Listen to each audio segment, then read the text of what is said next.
transfer to the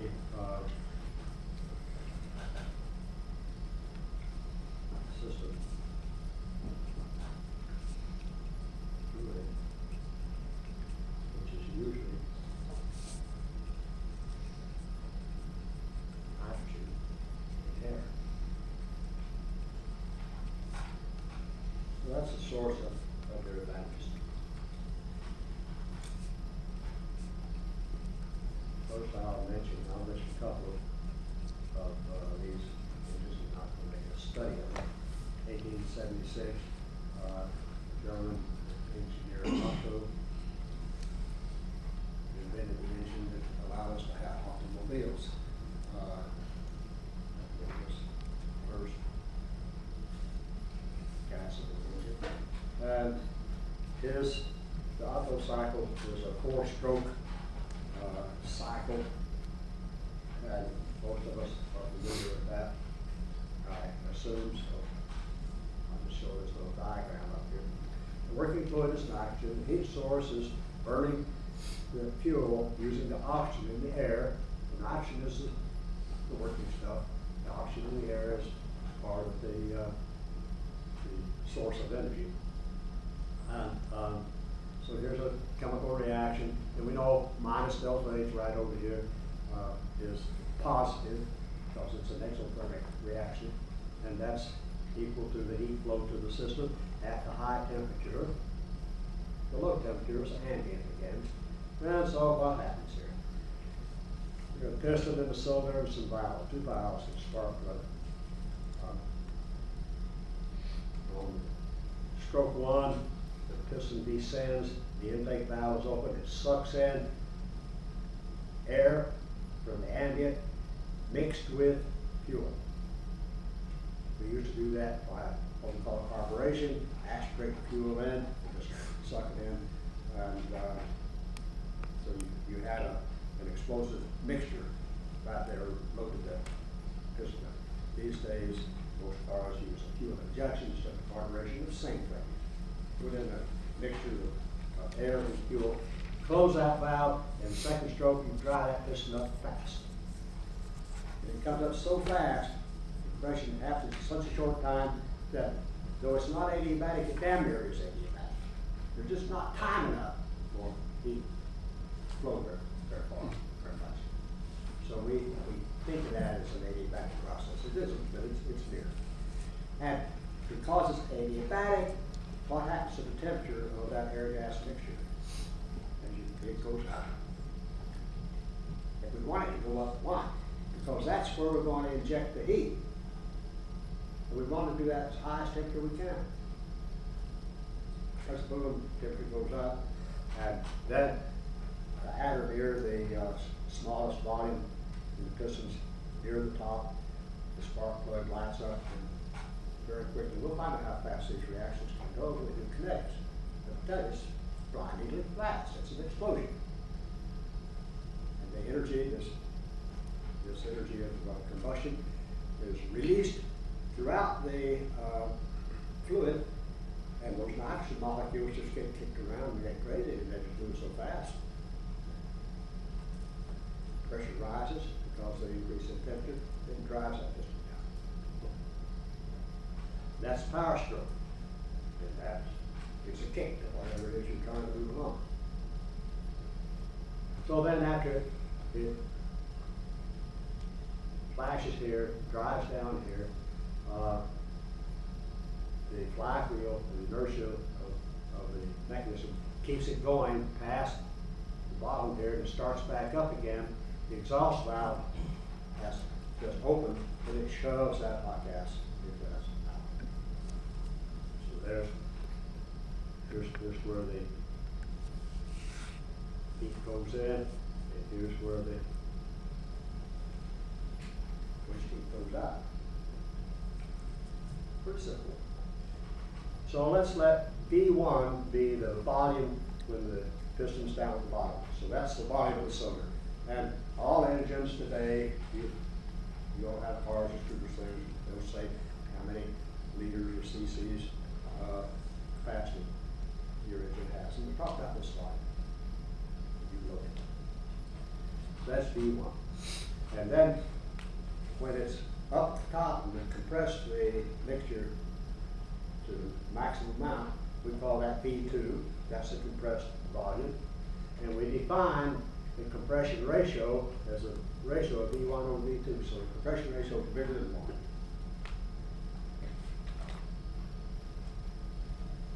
And what do we know about this? We know that to get high efficiency, we want to get T1 as high as possible. Higher than the ambient temperature when we inject it. And we get it up there by this adiabatic compression.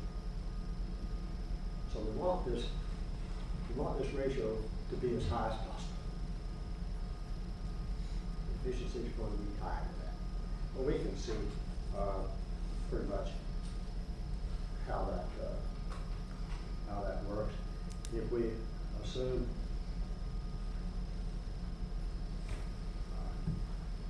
air, nitrogen are ideal gases, then we have T2 is T1,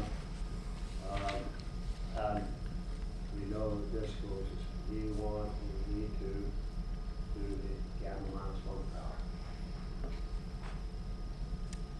An ideal Otto cycle would be reversible, and that would be the temperature rise.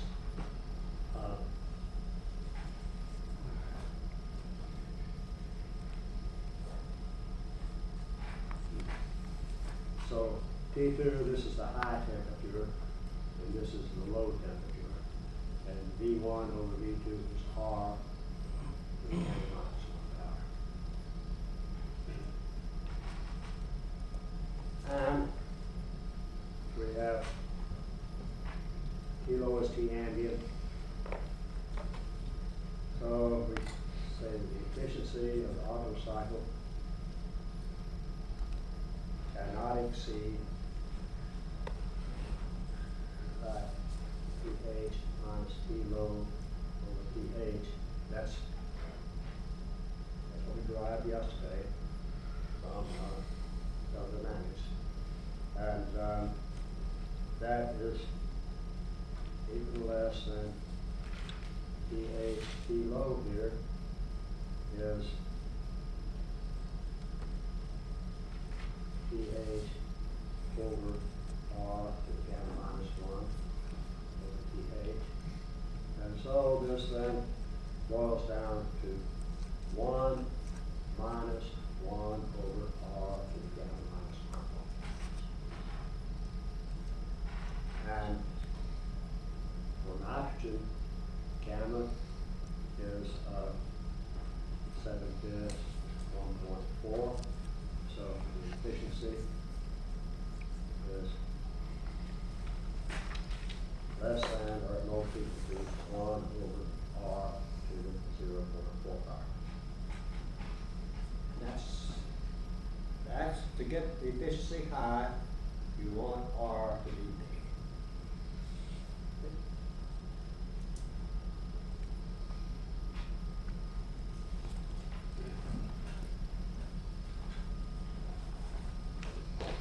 Well, talk about some.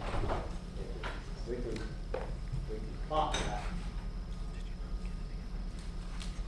We can plot that maximum efficiency, and the efficiency max is just equal to 1 minus 1 over R to the gamma minus 1 power.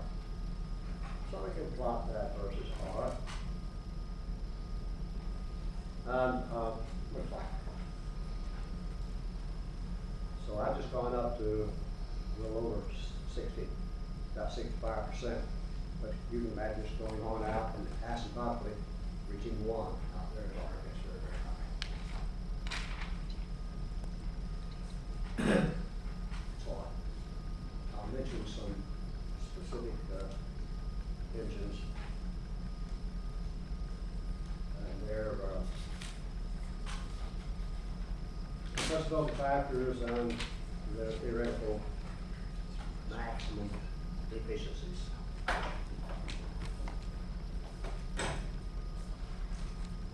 we have the engine, value R, efficiency, and high temperature, if T low is 300 Kelvin. So very early 19th century engines, when they were first painted off, these efficiencies were at best around, these compressed forces or compressed factors were at best around 4, and the maximum efficiency you get is 42%. And already, that is way better than the steam engine, 25. Way better.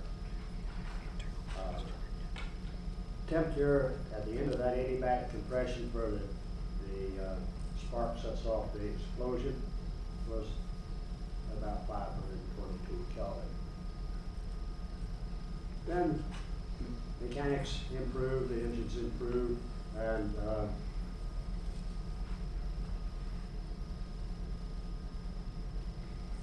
by getting the First World War and 100 years previous to right now, 1914, it got up to about 7.5,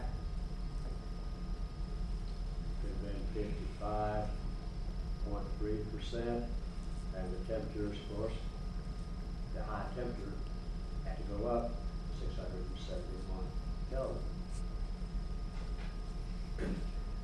And then, during the 1930s, run up to the Second World War, the quest for getting higher compressibilities, because compression factors say that, was well underway.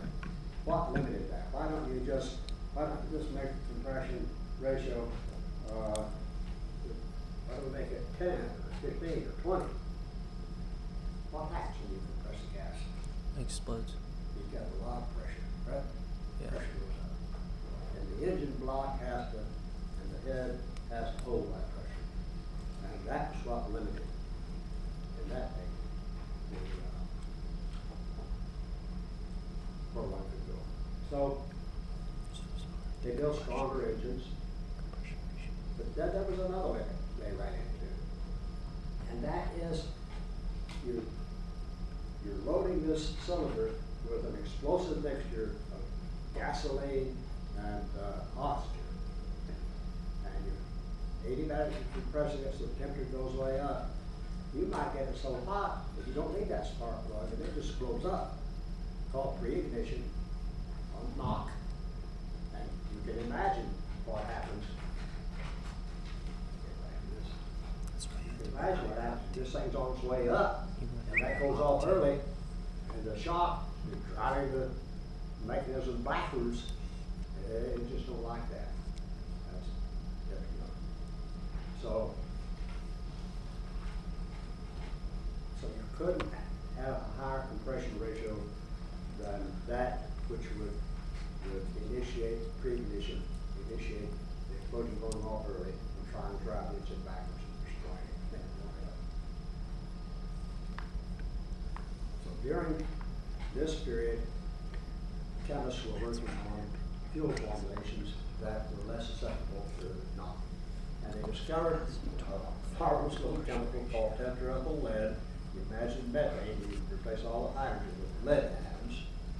And you got tetraethyl lead, it was a liquid. And you put a little of that in gasoline and it just rolled that way down. You could compress and heat water. And so leaded gasolines were developed. So this is late 30s. Really bad for the environment. rating for measuring the knock I can't run leaded gasoline now because of suppression. the O2 sensors. generating a number called octane. Before number. that, your catalytic converters catch on fire. If you run an engine on pure isooctane, and you drive it up to the point where that engine starts knocking, we call that octane rating 100, and everything else is related to that. So, we're making leaded gasoline, 100 octane gasoline, and with that, we could run up to about 12.5, and we get efficiencies theoretically of 63.6%, and get temperatures at the end of that compression stroke of about 824 Kelvin. Boy, that was some, I mean, those things were something else. They were something.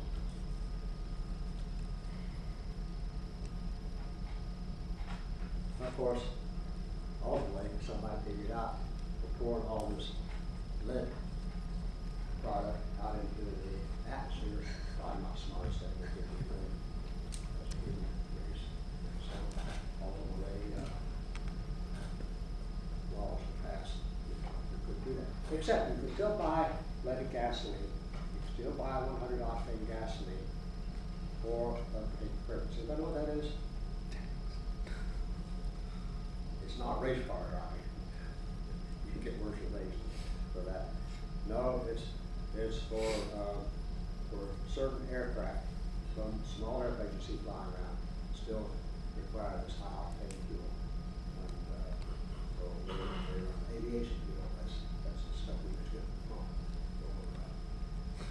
Never was less than 26 a gallon. Yeah. What makes the gas 100 octane? Just because it would perform as well as isooctane. Okay? That was just a raw number. Didn't mean anything. They still use it. And you'll see the octane ratings on the gas pumps when you buy your gas. You won't see any 100 octane gas. There's some 97 or something now. It's pretty good. So no goes. That's the way they did 100 it. octane. So they had to get No. rid of serious. that. It's like $8 a gallon. Our modern It's unleaded. cars, We did that to a different car. 900 octane. ran about pressure ratio of about 8, about 56.5%. I didn't have that number written out there for some reason or other. But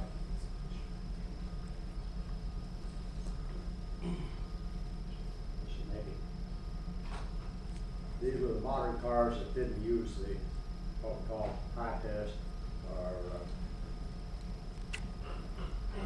100 octane fuel. Had to run on lower octane fuel. Modern ones we drive around with today with 87 octane fuel. Actually 10.8 is pretty good. But that's because they've got all sorts of computerized devices on them to control that knob. 61.4%, 777 Kelvin. And then just for the hell of it, I put in high-end with electronic control.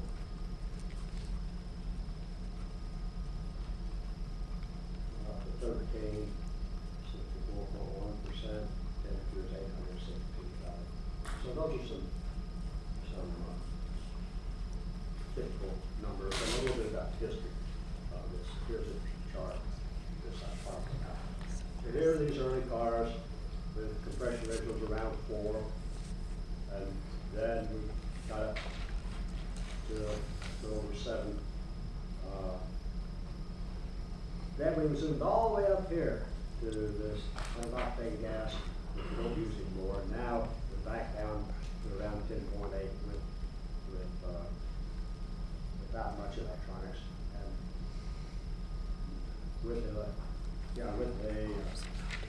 computerized anti-knock control. I just put this up here for reminder of where we've been in this game. There was a price of gasoline, there's a price per gallon, way back 1990, up to 2009, I had gone beyond there. And then, of course, when I was born, we were down here in the low part of that curve. I never saw it much, very much as 20 cents a gallon. What a Gasoline. time to be alive. And then crept up, and here, right in the early 70s, mid 70s, our dear friends, the Iranian, had a revolution and threw panic into that section of the world. And the producers of petroleum seized the opportunity to jack the price up, so it started.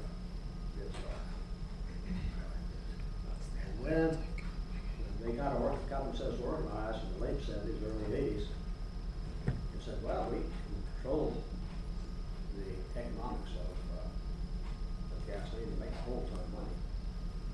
And they did. And that really put fear into everybody. Price went up to, it's up over $1. Pushing up toward $1.50 a gallon. That was just unconscionable. So that's when we were forced to begin trying to cut back on big huge cars and heavy cars and inefficient cars. And also, it also caused a movement away from the gasoline engine, very brief movement away from the gasoline engine, and I'll tell you about that. So, before I do,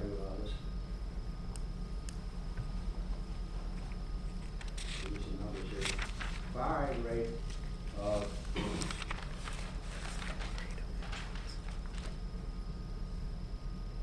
Formula One racing.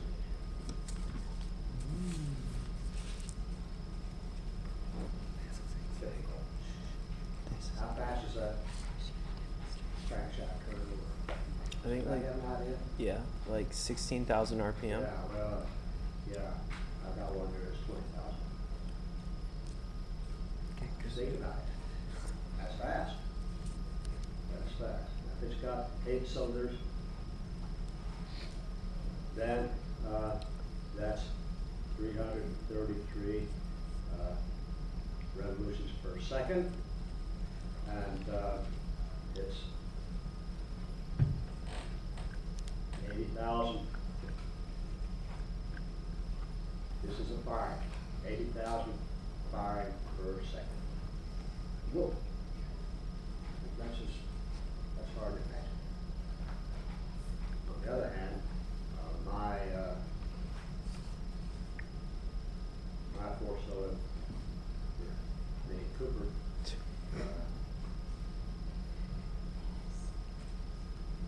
2,000 RPM, 33 revolutions per second, and fires about 67 times a second. Oh, that's still not bad.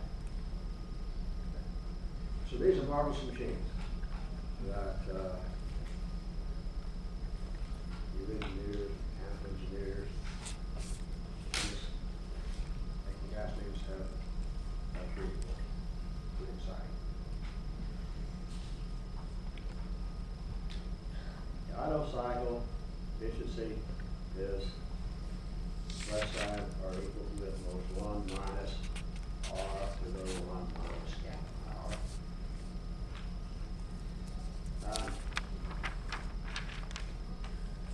If the fluid, working fluid is nitrogen, and gamma is 1.4 at R equal 10, the maximum efficiency is about 60.2%. What if the working fluid were not nitrogen? What if it were carbon?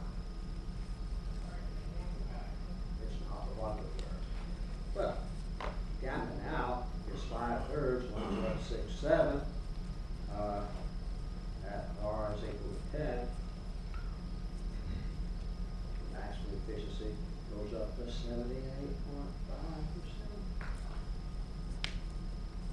That just, put that number in there, put 10 for R, and these numbers for gallon. You can calculate that, verify that. So, here's a challenge for you.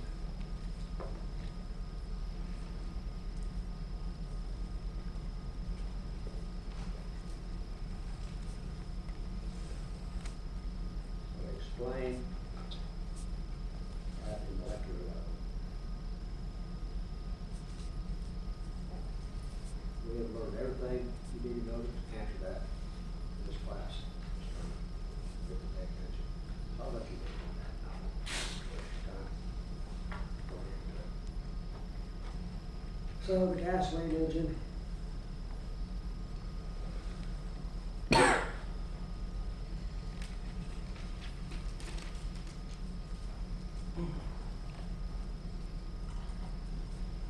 Limited by the compression ratio.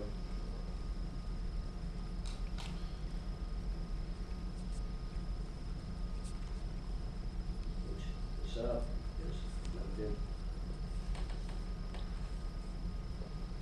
by engine knob reignition.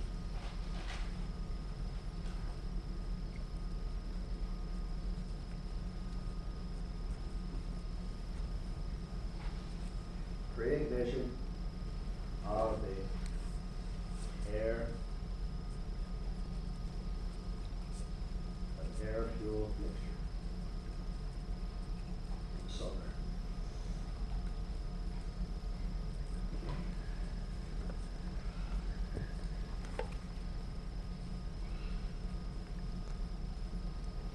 Fast burner explosion.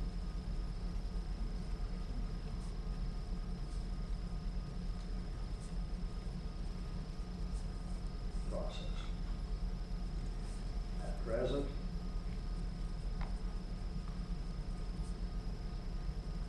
R13 and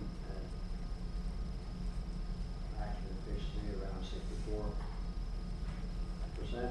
That's pretty much the practical limit. And of course, no car operates very close to this theoretical maximum.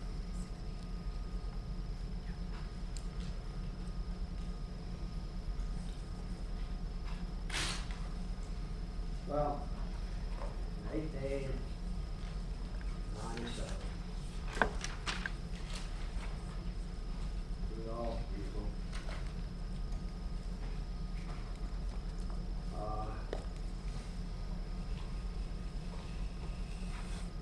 invented the engine that bears his name.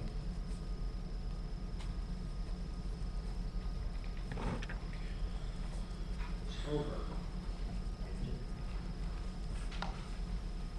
Absolutely free from reignition.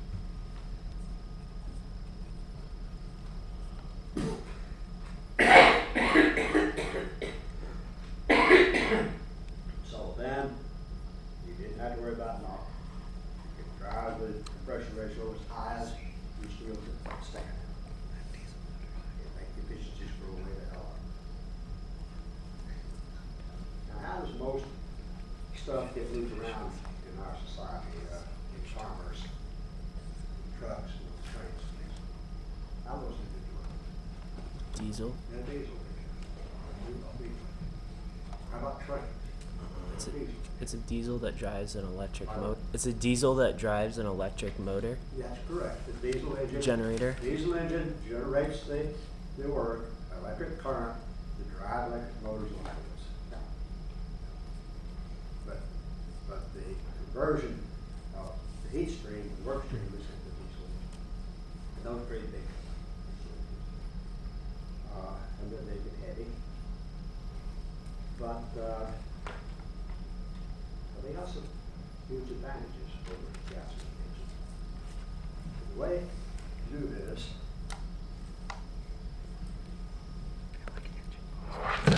fuel to the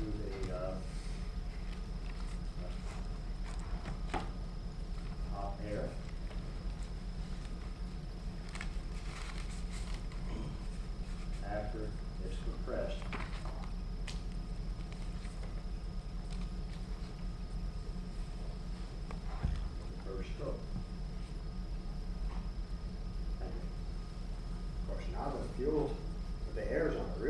pressure, you're gonna squirt fuel with it, so you gotta have a pretty kick-ass pump. Got to be a high pressure pump, quick acting valve, open up, squirt some fuel in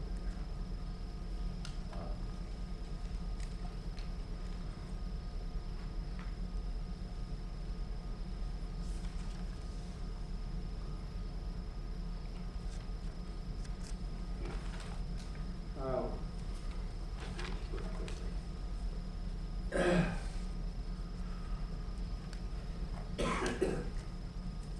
It's a four-cycle engine, four-stroke engine, the same as the auto engine.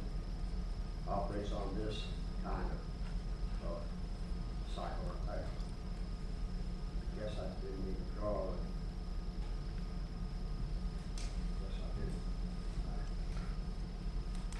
Where to get out of this? See if I can put that in. Just plot on our TV diagram.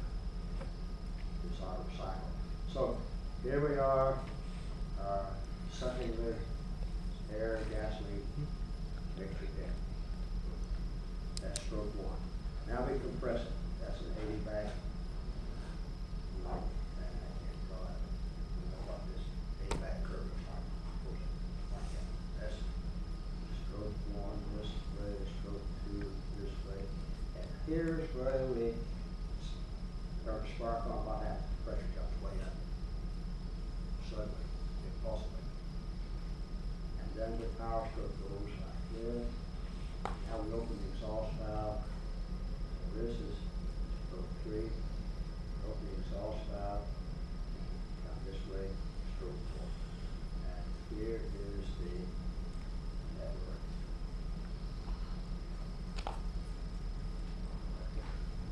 So I should have drawn that and showed that to you.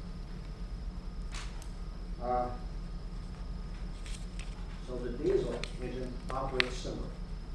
Pressure, volume, intake, stroke one. Big kick-ass compression, stroke two. And now, there's nothing. You see, there can't be no preignition because it's nothing to burn.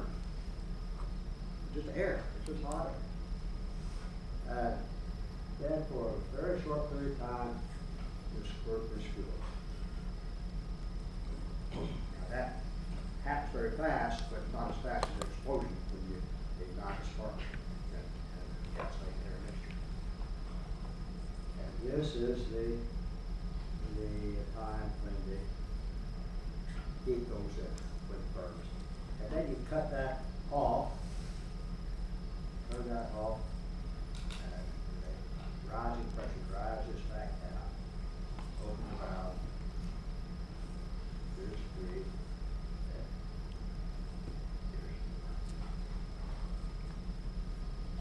here's I will let you go through the machinations. We have one other volume here.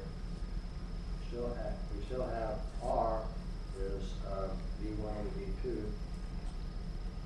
But we have RC, the cutoff volume. That's right here.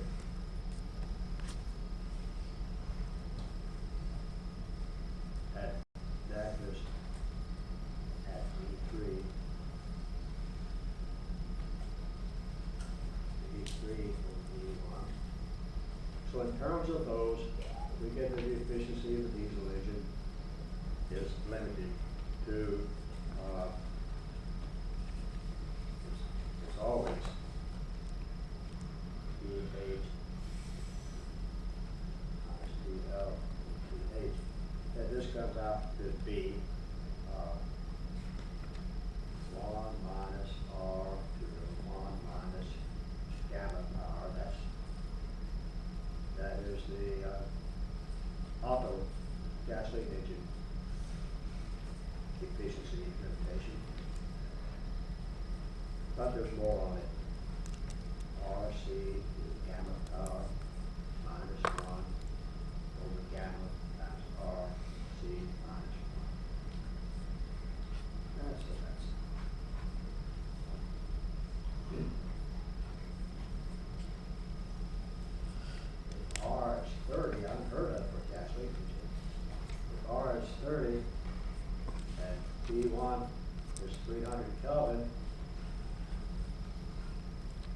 T2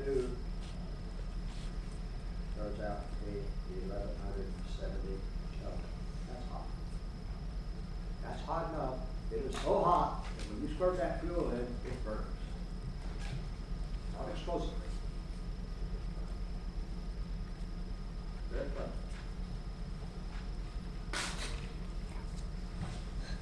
Diesel engines can have much higher efficiencies than gasoline engines. That's why they're used in Congress. And in some small cars. My wife has a diesel engine car. It's a lovely engine. We've had some others. We had 1988 diesel Suburban. We all were travel trailer all over the country in. And it was a 6.2 liter at R 21.5, RC 1.5. This maximum fuel efficiency was 68%. Pretty high. Temperature at which you squirt the fuel in was 1,023 Kelvin, and that's well above the combustion temperature of fuel, about 750 Celsius. Currently have 2003 Ford Excursion.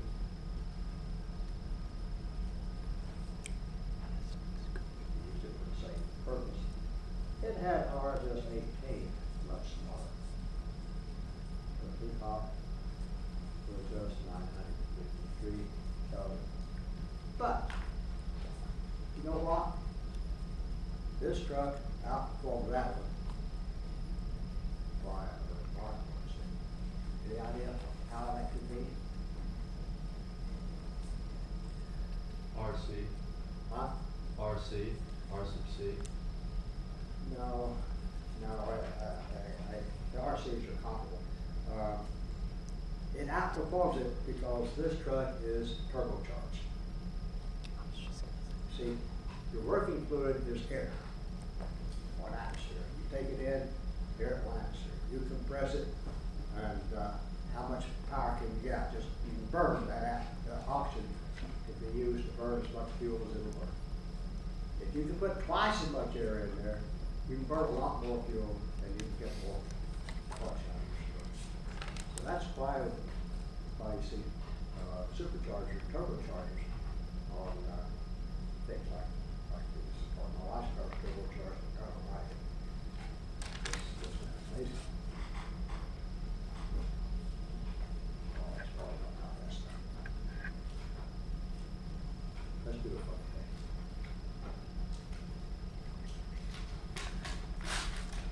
Let's do a crazy thing. Let's take our two reservoirs. E1, this is a hot one. Let's connect them to our engine operating on the cycle. So we still have to have the lower temperature. We don't have anything useful happen at all. E2 is lower than E1. Oh, gee, Mr. Trog, run that cycle backwards. I'll draw my arrow the other way. Run it backwards means what? We're not producing work in the surroundings. We're doing work. We're not taking heat out of this high temperature reservoir. We're putting it in. But we are taking heat out of this low temperature reservoir.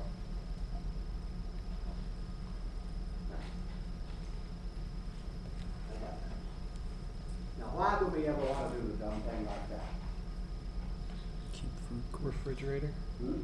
Keep food cold. Yeah, you want your beer cold, you want to put it in the refrigerator. You put it on a heat engine, you put it in the refrigerator, which is a heat engine run backwards. Yeah, exactly. So that's one reason we want to cool something. So we find the efficiency of a refrigerator purpose in refrigeration is to get as much energy flowing as a heat stream out of this for a given amount of work as you can, right? These are the things that are important in refrigeration. How much heat can you withdraw for a given expenditure of work? So it is pretty logically it's equal to Q2 over W. I write minus Q2 because minus Q2 is heat lost by the reservoir. It's going to the system. All right. There's another purpose we have for running these things back. Everybody know what that is? How do you or how do your parents heat their houses in the wintertime? Central. Yeah, but what does that mean? It's got to be something producing that. Yeah,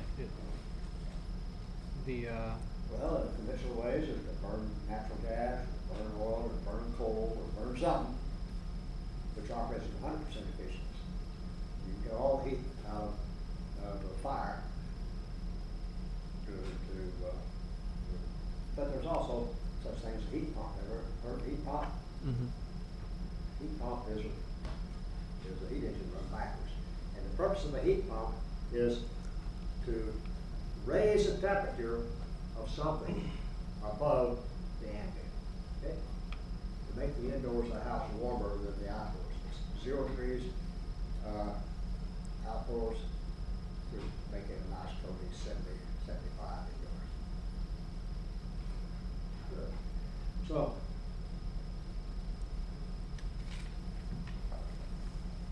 we can define the efficiency of the heat pump. Our purpose now is to shove as much of this up here as possible. Got this wrong. Put these signs off here just wrong. They're always defined in reference to the engine. This is heat flowing through the engine and away from the engine. This one's right. All right, so the heat pump is going to be minus Q1 over W. So those are our definitions. Now let's see what the laws of thermodynamics tell us about this. First law is that the integral around a closed cycle of du is equal to Q plus W is equal to 0. And the second law tells us that delta S of the universe, delta S of heat reservoir 1 plus delta S of heat reservoir 2 plus the integral of ds of the system around a closed cycle. And what is this one here? Necessarily, it must be 0. And that this is greater than or equal to 0. Well, what is the change in entropy of this reservoir up here? It is minus Q1 over Q1. What is the change in energy of this entropy of this reservoir here? It is minus Q2 over Q2. It's going out of it, not to it. Q2 is a positive quantity. And that is what the second law declares. Or I can write this minus Q1 over Q1 is greater than or equal to Q2 over Q2. Or I can write this as minus Q1 over Q2 is greater than or equal to Q1 Q2. So draw a box around that and remember that. We are not going to calculate the efficiency of the refrigerator.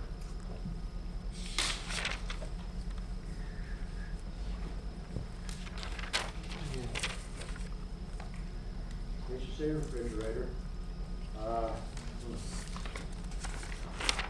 is equal to QC over W. But Q1 plus Q2 plus W is equal to 0. That's the first law. So that W is equal to minus Q1 minus Q2. So the efficiency of our refrigerator is equal to Q2 over minus Q1 minus Q2. 1 over the efficiency is just equal to the reciprocal of this, which is minus Q1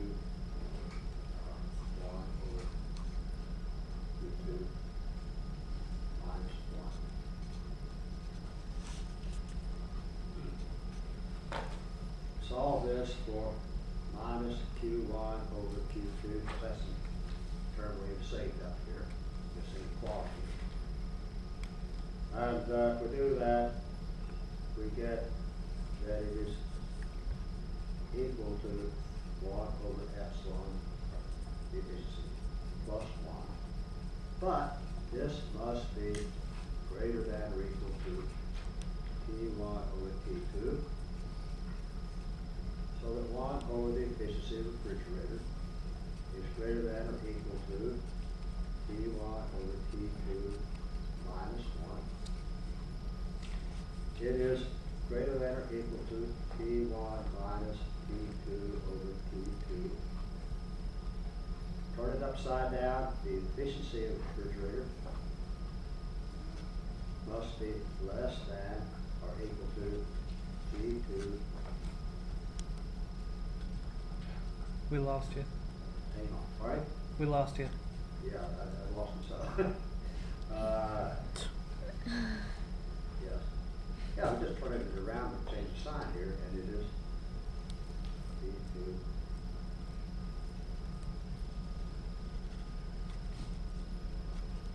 Can you move the page up? What? Change the sign. And so we have that for the efficiency of the refrigerator. Now, I will ask you to show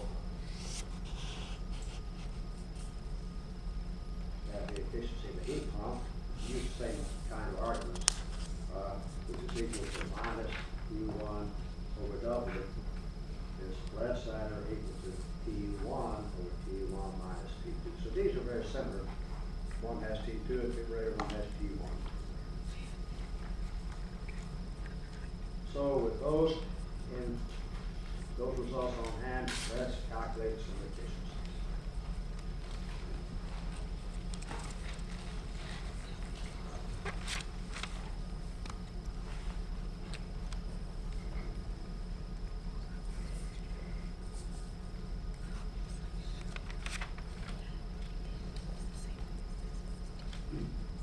So here is Q2, here is minus Q1, there is W. And for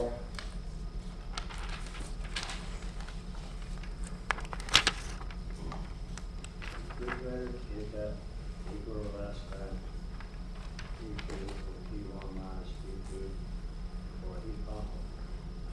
Equal or less than T1 minus Q2.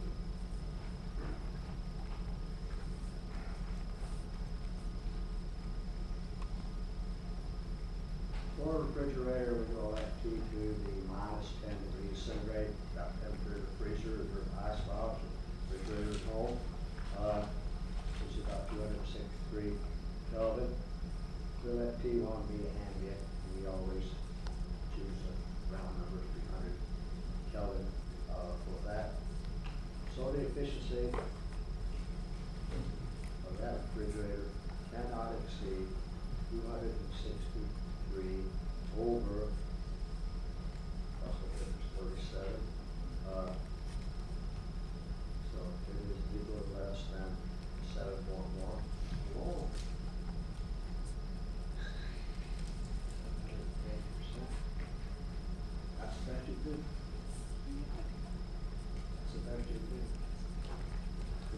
get half of that, it's still about 355%. Is that pixie dust? Is that magic? No, it's just thermodynamics.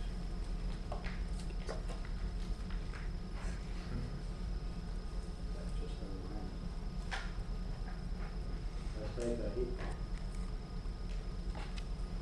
And, we're on our house, so T1, we'll let be 70 degrees Fahrenheit, which is 21 degrees Celsius, which is 294 Kelvin. We'll let T2 on a cold winter night here in Florida be 32 degrees Fahrenheit, that's 0 degrees Celsius, that's 273 Kelvin. And we're going to have the efficiency of a heat pump is less than or equal to, so that would be 294 over 21, and that's it, 14. Less than 14, so 4,300%.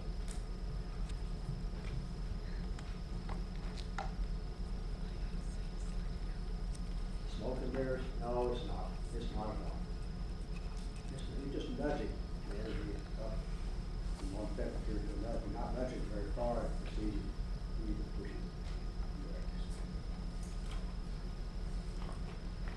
Now, if you go to buy an appliance, heat pump or refrigerator, they won't say efficient, they'll get something called coefficient performance, CO2.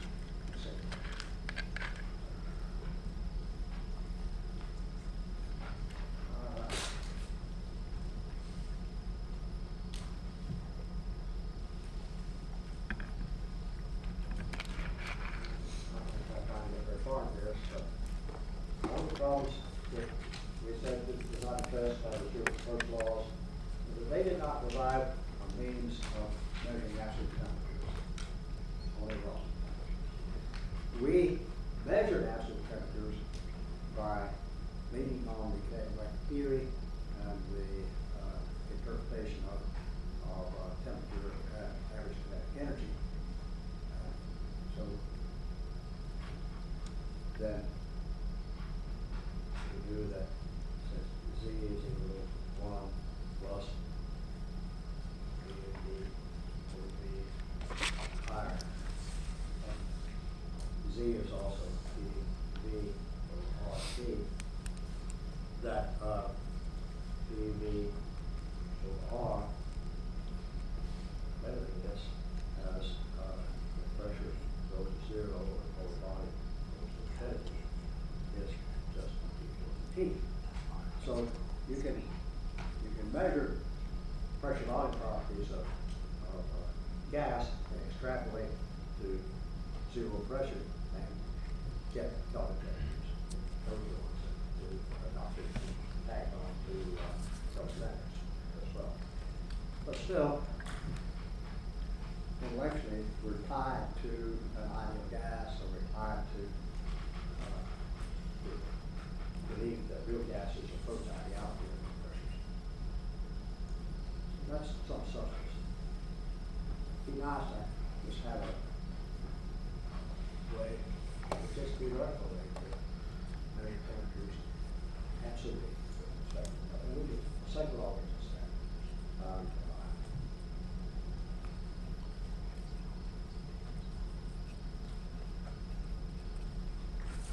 So compare two temperatures.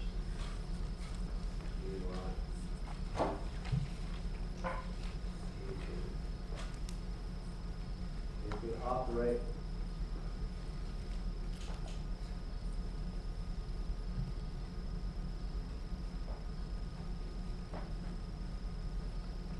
we operate a